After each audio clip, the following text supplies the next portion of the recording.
ஓ முருகா, வெற்றிவேல் முருகா, வேலுண்டு வினையில்லை, மயிலுண்டு பயமில்லை. என் அன்பு தங்கமே, நீ நினைத்தவர், நீ நேசித்தவர் உன்னை தேடி வருவதற்கு ஒரு ரகசியத்தை நான் வைத்திருக்கின்றேன். அதை உன்னிடத்தில் நான் இப்பொழுது கூறுகின்றேன். இதை முழுமையாக கேட்டுக்கொள் தங்கமே. நீ உயிருக்கு உயிராக ஒருவரை நேசிக்கின்றாய். ஆனால் அவர் உன்னை ஒரு பொருட்டாகவே நினைப்பதில்லை. எப்பொழுதும் உன்னை அலட்சியம் செய்து கொள்கின்றார். மற்றவர்களுக்கு தரும் ஒரு முக்கியத்துவத்தை கூட உனக்கு தருவதில்லை. எப்பொழுதும் உன் மீது சற்று அலட்சியமாகவே இருக்கின்றார். நீயும் போதுமான அளவிற்கு அவர் மீது அன்பை கொட்டி தீர்த்து விட்டாய். ஆனால் உன்னுடைய அன்பு இன்று வரை அவருக்கு புரிந்ததே இல்லை. என் அன்பு தங்கமே, அளவோடு இருந்தால்தான் அனைத்தும் நல்லதாகவே நடக்கும். அளவுக்கு மீறினால் அமிர்தமும் நஞ்சு என்று கூறுவார்கள். நீ ஒருவேளை அளவோடு இருந்தால் உன் துணைக்கு உன் மீது அன்பு வருமோ என்னமோ. நான் உனக்காக ஒரு திட்டத்தை சொல்கின்றேன். அதை உன் வாழ்க்கையில் நடைமுறைப்படுத்தப்பார். நிச்சயம் அவராகவே உன்னை தேடி வருவார். நீ எப்பொழுதும் பேசிக்கொண்டே இருக்கின்றாய். உன்னுடைய மனதில் என்னெல்லாம் தோன்றுகின்றதோ அவை அத்தனையுமே அவரிடம் கொட்டி தீர்த்து கொள்கின்றாய்.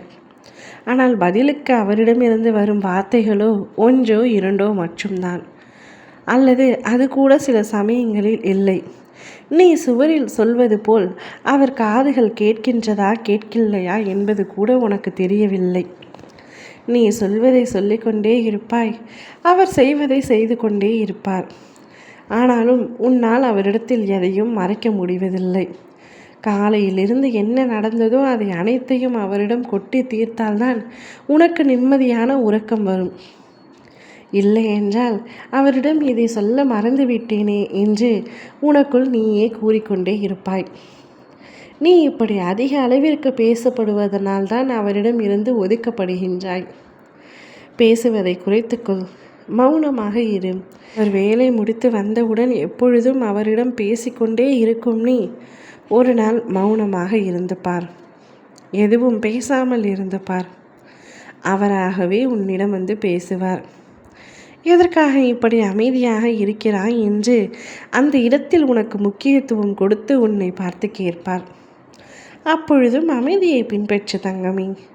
நீ எந்த அளவிற்கு அமைதியாக இருக்கின்றையோ அந்த அளவிற்கு உனக்கான முக்கியத்துவம் அவரிடத்தில் எகிரப் போகின்றது. நீ வாழ்க்கையில் உனக்கு இப்பொழுது தேவை சற்று அமைதி மட்டும்தான். போதுமான அளவிற்கு நீ பேசிவிட்டாய். இனி சிறிது நாட்களுக்கு அமைதியை பின்பற்றும். அவருடைய எண்ணம் உன்னை தேட ஆரம்பித்துவிடும்.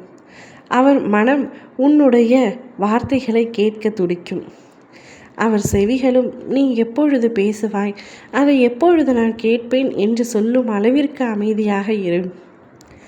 அமைதி உங்களுக்குள் ஒரு நெருக்கத்தை நிச்சயமாக ஏற்படுத்தும். உன் துணை உன்னை நாடி வருவார். நிச்சயமாக இவை அனைத்தும் நடக்கும். என் திட்டத்தை நீ உன் வாழ்க்கையில் செயல்படுத்து. கூடிய விரைவில் நீங்கள் இருவரும் ஒன்றாக இணைந்து என் ஆலயம் வருவீர்கள். பேச மாட்டார், புறக்கணிக்கின்றார் என்று கூறிய நீயே உன்னை விரும்பி அவர் வந்துவிட்டார் என்று கூறுவாய். ஓ முருகா.